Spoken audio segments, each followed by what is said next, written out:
Hi, and welcome to the first video for Aviate Higher. My name is Aaron, and I am here to help you maybe get a better understanding of what it means to be a pilot. Well, everybody has to start somewhere. I personally have been flying for a little over 20 years. I've been an airline captain for the past 6 years, and fly everything from little planes up to the large planes that take people from here to there in the upper atmosphere. So let me see if I can answer a few of your questions, whether you're in high school, whether you're in your 40s, whether you're 70. I just had a pilot a couple years ago, 72 years old, never flew before, and learned and taught him how to get his private pilot license. So here we go. So what the FAA says is they have certain rules, certain regulations that help you and help them define what it means to be a pilot and what it takes to become a pilot. So 61109 or 61.109 says for an airplane single engine rating, which most likely that's going to be most of us here, except as provided in paragraph K of this section, a person who applies for a private pilot certificate with an airplane category and single class or single engine class rating must log at least a minimum of 40 hours of flight time. That's when I get phone calls. Everybody wants to know, what do I need to get to be a pilot? And you call this school, you call that school, and they say FAA means you need 40 hours. There are some schools that require less, 35. They're structured, they're called 141 institutions. But most likely your local flight school at your local airport is going to be what's called a Part 61, and that's going to be held under the FAA regulations of saying you need a minimum of 40 hours. Well, of those 40 hours, the FAA defines what needs to be done inside those 40 hours.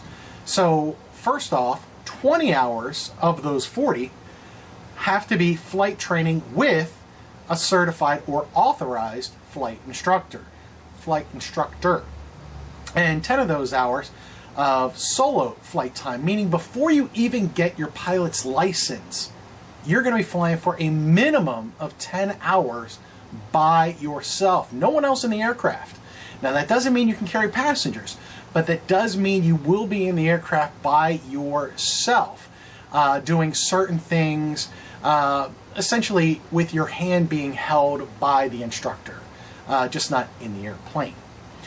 So let's take a look and take a moment and see exactly what the FAA defines, what we're going to be doing in those 20 hours and what you'll be doing in the 10 hours of solo flight time.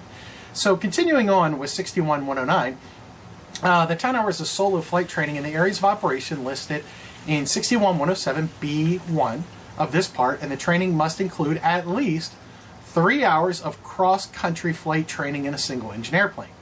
Cross-country, in essence, means an aircraft for the purposes of private pilot license, the one you're going after right now, or thinking about going after. Cross-country flight means a flight from your departure airport to an airport, landing at that airport that's more than 50 miles away from your departure airport. That is what we define as cross-country with respect to the private pilot license. So 3 hours of cross-country flight training in a single-engine airplane. Except as provided in 61110 of this part, 3 hours of night flight training in a single-engine airplane that includes one cross-country flight of over 100 nautical miles total distance and 10 takeoffs and 10 landings to a full stop, with each landing involving a flight in the traffic pattern at an airport.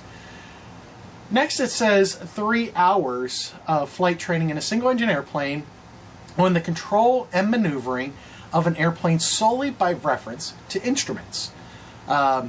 Let me stop there for a moment. What we mean is, as a private pilot just starting out, you don't have permission and you don't have the skill set needed to be able to fly in and out of the clouds or inclement weather safely. So the FAA has set up a little bit of time required and saying, okay, we want to give everybody minimum of 3 hours, so that if you do inadvertently, not intentionally, but inadvertently get yourself into one of those situations where you might get into a cloud, that you can get out of that cloud safely. Doesn't mean that you can fly instruments and start flying in the clouds whenever you want, but it does mean if you get into the clouds that hopefully we've given you a little bit of understanding of how to maintain control of the aircraft and get yourself out without any undue harm to yourself or to others on the ground or potentially in the air in other aircraft. Because remember, we're not the only ones in the sky. So let me continue on for a moment here. Things that they want us to teach you in the instrument flying is going to be straight and level flight, because obviously the first thing you're going to want to do is start turning or going up or down, and there's a lot of things involved. I'm not going to get into them right now, but just understand we will, or you will, when and if you do decide to start training. Constant airspeed climbs and descents, turns to a heading, recovery from unusual flight attitudes. Because if you get yourself into a cloud and you don't have any training, most likely you may get yourself turned around. So we're going to give you a little bit of experience in how to hopefully get out of that situation. And then radio communications, who to talk to, how to talk, and potentially a few other things along the way. And the use of navigational equipment, systems, facilities, radar services appropriate to instrument flight. Next, they want 3 hours of flight training with an authorized instructor in a single engine airplane in preparation for the practical test. This is one that a lot of students don't understand. You get your 40 hours of flight training, and then you think, I'm ready to go take my test. But that's not how it works. At the end, there's 6139A6. That's the biggest one. That's the endorsement that you're wanting from your instructor. And essentially what that states is that you are ready to become a pilot and carry passengers safely. It doesn't mean you meet the minimum requirements, this and that. It means that you meet the minimum requirements and we know that you're ready and that you're not going to hurt yourself, hopefully. You're not going to hurt others. And it's just going to be an all-in-all good experience. Next thing it says is, let's see, where are we? 3 hours of flight training with an authorized instructor within the preceding 2 calendar months. So we're going to get some terminology underway. It's not 60 days. Years ago it used to be that way, but 2 calendar months prior to the test. Next it says 10 hours of solo flight time, as I talked about a few minutes ago, in a single engine airplane consisting of at least 5 hours of solo cross-country time. Once again, cross-country time meaning an airport more than 50 miles away from the departure and landing there for the private pilot license.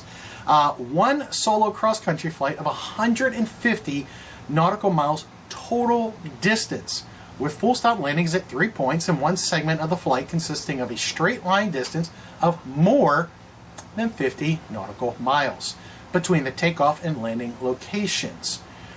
3 takeoffs and 3 landings to a full stop, with each landing involving a flight in the traffic pattern at an airport with an operating control tower. So even if you're doing your training at a non-towered airport, before you get your license, they want to know that you have the ability to safely talk with tower, communicate with tower, and be able to do whatever you need in the traffic pattern or ingress and egress out of that airport safely with an operating tower. And that's pretty much it for what it takes to get your private pilot license. I'll get more involved in future videos. But for now, thanks for stopping by. I hope that you tune in and see some of my other videos as we continue to grow this channel. As I said, this is our first one, and we'll see how it goes, and hopefully I can share some of my knowledge and experience with you in hopefully some practical ways. So take care, I'll see you next time, and have a great afternoon, day, evening, night, morning, whatever time it is. See ya.